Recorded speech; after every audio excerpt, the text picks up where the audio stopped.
Semoga yang subscribe diberikan rezeki melimpah dari jalan tak terduga. Dan yang like komen, dimudahkan jalannya menuju surga di hari akhir nanti. Siapa yang tak mendengar nama Qorun?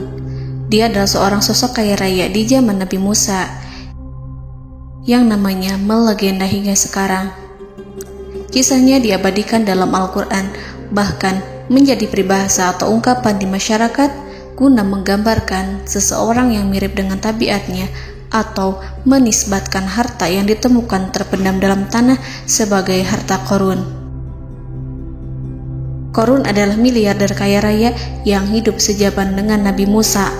Saking kaya rayanya, Qorun setiap kali keluar dari rumahnya, ia didampingi dengan 300 pelayan laki-laki dan 300 pelayan perempuan.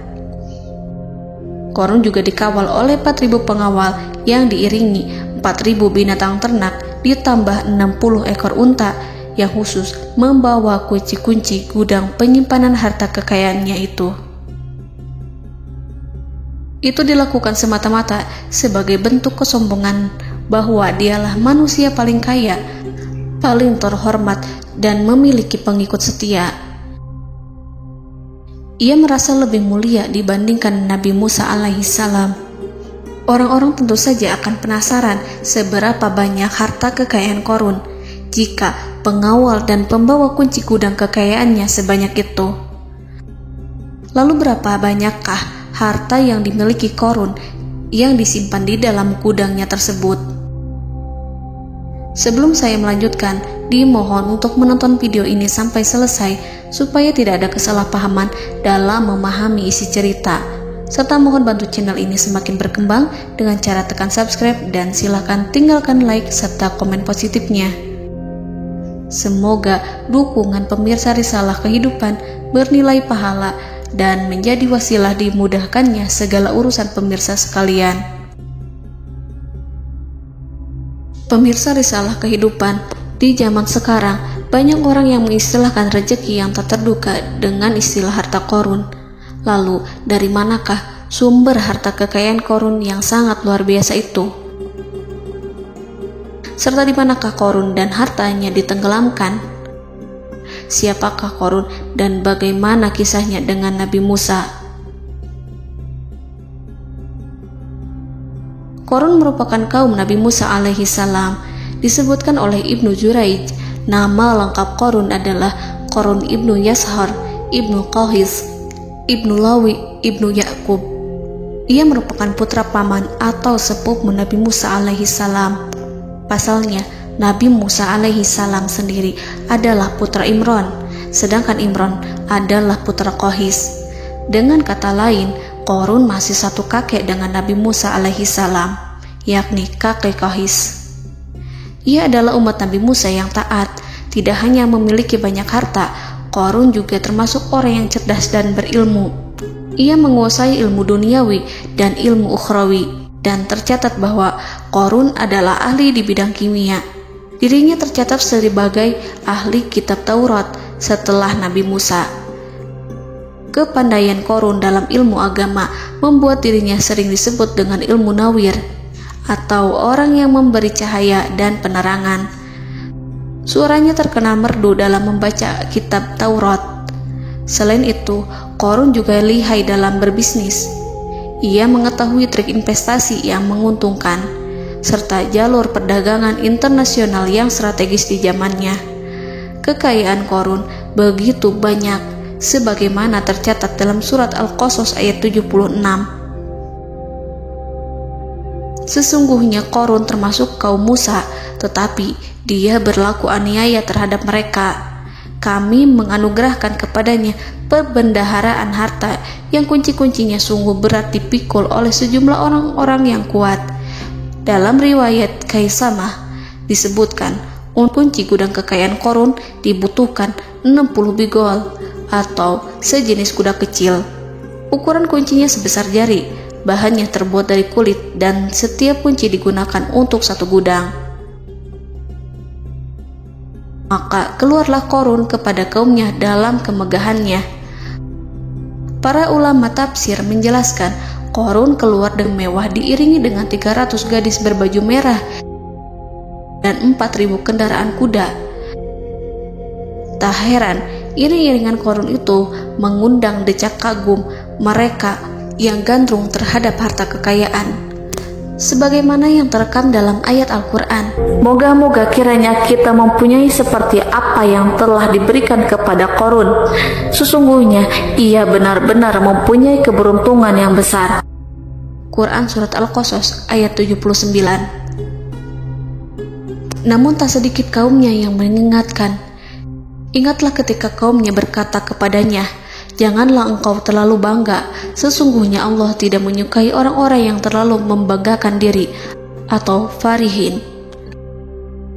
Ulama menafsirkan istilah farihin di sana juga berarti takabur, zolim, berbuat kerusakan, arogan, dan tak mau bersyukur terhadap nikmat. Qarun dikisahkan memiliki ribuan kuda yang berisikan emas dan perak. Bila keluar rumah, Qarun selalu berpakaian mewah dan dikawal 600 pelayan dan diiringi 4.000 ekor kuda serta 60 ekor unta yang membawa kunci-kunci gudang kekayaannya. Namun, sayangnya Qarun kemudian membangkang pada Nabi Musa dan menjadi pengikut setia Fir'aun. Mengenai dari mana asal-usul kekayaan Qarun, ada beberapa riwayat yang memberitahukan tentang asal-usul kekayaan Qarun. Sumber pertama menyebutkan bahwa jauh sebelum memiliki kekayaan, Qarun hanyalah seorang lelaki miskin yang tidak mampu menafkahi keluarganya. Anaknya sangat banyak. Lalu suatu ketika Qarun datang kepada Nabi Musa. Ia meminta Nabi Musa alaihi salam untuk mendoakannya agar Allah memberikan harta benda yang banyak. Qarun juga meminta Nabi Musa mengajarinya ilmu kimia dan ilmu-ilmu kehidupan lainnya. Qarun dikenal sebagai orang yang soleh dan mengikuti ajaran Ibrahim dengan baik, sehingga tanpa pikir panjang, Nabi Musa alaihi salam menyetujui permintaannya. Allah Subhanahu wa ta'ala mengabulkan doa Nabi Musa. Qarun diberikan kecerdasan luar biasa dan menguasai ilmu yang telah diajarkan kepadanya.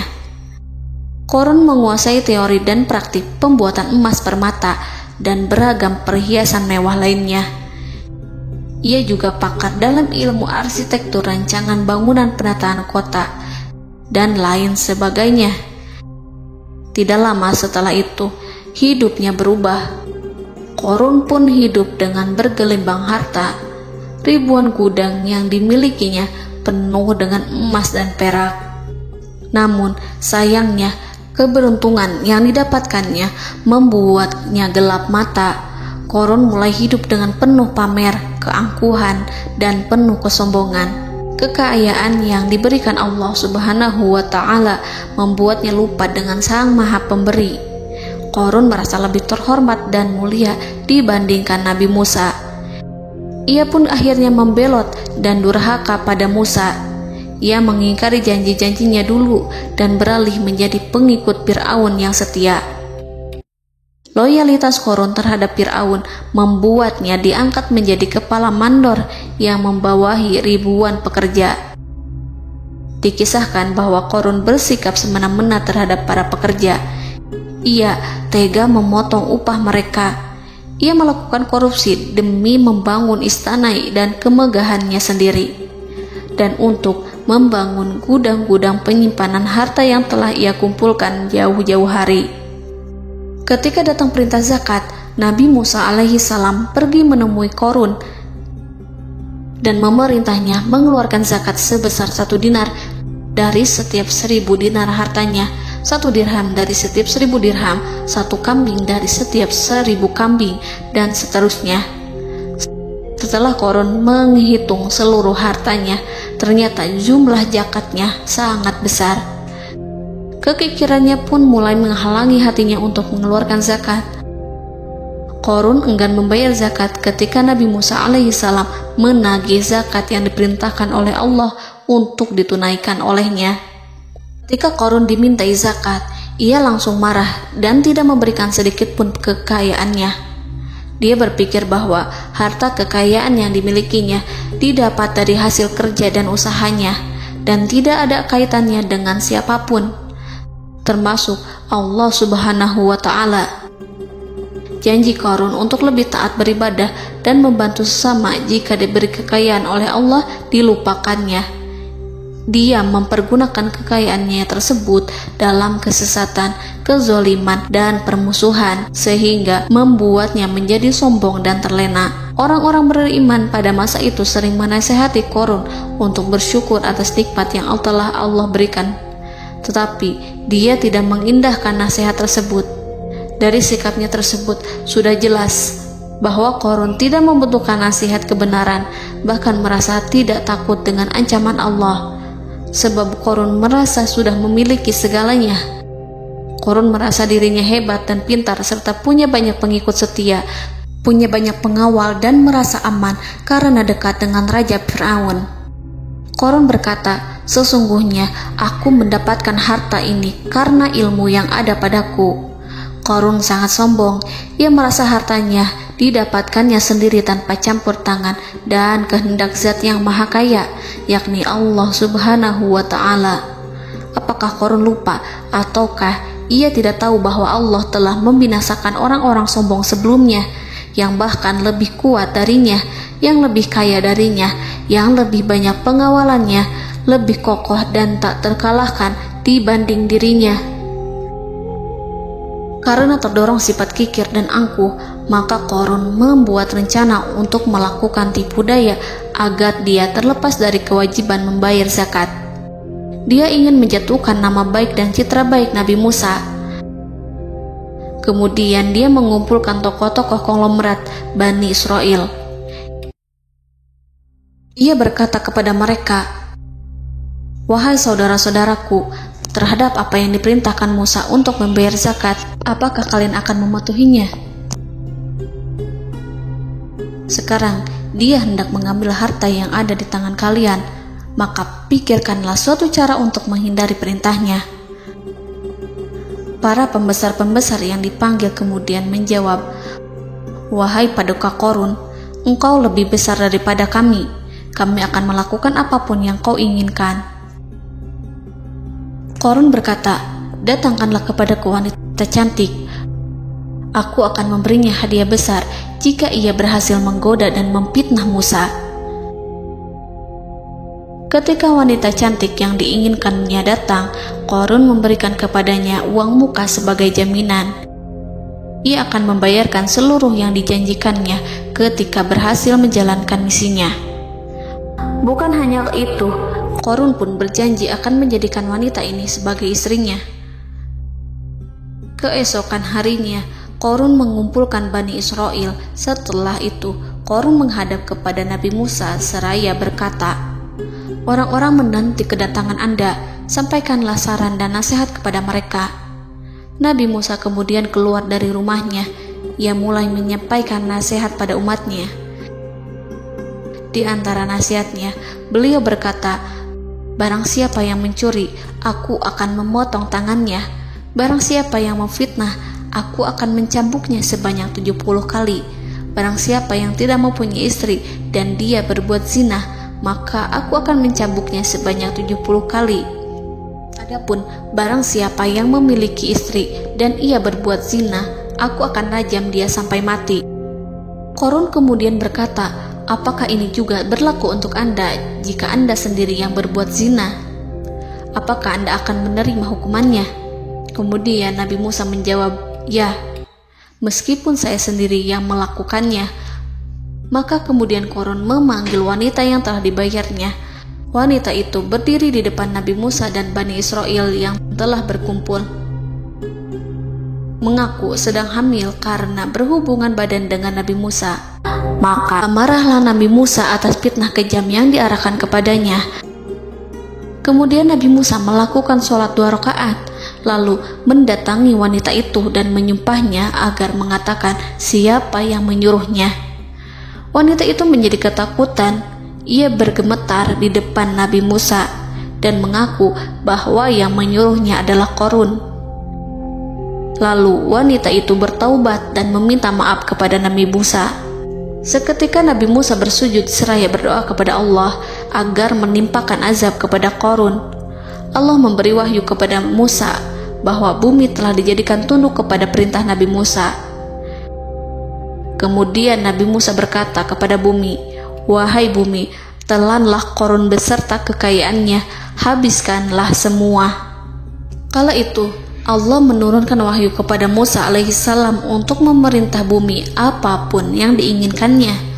Begitu Nabi Musa alaihissalam datang dengan wajah sangat marah, barulah Qarun merajuk, "Wahai Musa, sayangilah aku." Sementara Nabi Musa alaihissalam tak bergeming.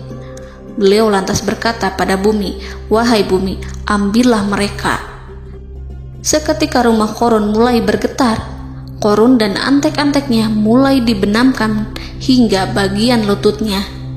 Rumahnya ikut turun sedalam lutut. Qarun kembali merajuk, "Sayangilah aku Musa." Rumahnya kembali berguncang. Kini Qarun dan kawan-kawannya kembali terbenam hingga pusar. Demikian pula rumahnya. Qarun terus merajuk, "Wahai Musa, sayangilah aku." Sementara Nabi Musa alaihissalam kembali meminta bumi, "Wahai bumi, ambillah mereka." Rumah Qarun berguncang lagi, sementara Qarun dan kawan-kawannya terus terbenam hingga bagian tenggorokannya. Demikian pula rumahnya. Qarun lagi-lagi menjerit, "Wahai Musa, sayangilah aku." Namun Nabi Musa alaihissalam tak bergeming. Beliau terus meminta bumi menelannya, hingga akhirnya Qarun dan kawan-kawannya hilang seluruhnya ditelan bumi. Tak lama setelah itu Allah berkata, "Wahai Musa, apa yang membuatmu bersikap demikian? Padahal demi kemuliaanku, andai dia Qarun berdoa kepadaku, niscaya aku akan rahmati. Maka kami benamkan dia beserta rumahnya ke dalam bumi, maka tidak ada baginya satu golongan pun yang akan menolongnya selain Allah, dan dia tidak termasuk orang-orang yang dapat membela diri." Quran Surat Al-Qasas ayat 81. Lalu di manakah lokasi ditenggelamkannya Qarun beserta harta bendanya? Konon berdasarkan kepercayaan beberapa masyarakat setempat, Qarun ditenggelamkan di sekitar sungai atau danau Moris yang terkenal di kota Payom, negara Mesir. Qarun konon mendirikan istana dan di tempat itu pula ia ditenggelamkan. Dahulu, Qarun berkeinginan membangun sebuah istana, namun tidak diizinkan oleh Fir'aun jika istana itu dibangun di samping istana Fir'aun. Terlebih, Qarun juga tidak ingin membangun istana di tengah pemukiman Bani Israel yang terletak di tanah Jasan. Fir'aun pun memberikan tanah di wilayah Fayom. Kemudian di tepi sungai Payom inilah Qarun membangun istananya yang megah, dan di dalamnya ia membangun Al-Khunuj, gudang penyimpanan harta berisi emas dan perak. Salah satu bukti arkeologis yang dapat dijumpai di lokasi tersebut adalah runtuhan bangunan yang diduga sebagai tempat tinggal Qarun yang berjarak sekitar 2 km dari Danau Qarun. Menurut beberapa sumber, bangunan yang masih berdiri kokoh tersebut adalah benteng yang dibangun oleh Qarun. Namun ada juga yang mengatakan bahwa bangunan tersebut adalah tempat tinggalnya. Wallahu a'lam. Semoga kita semua dijadikan orang yang Allah mampukan menjadi orang kaya namun tidak seperti Qarun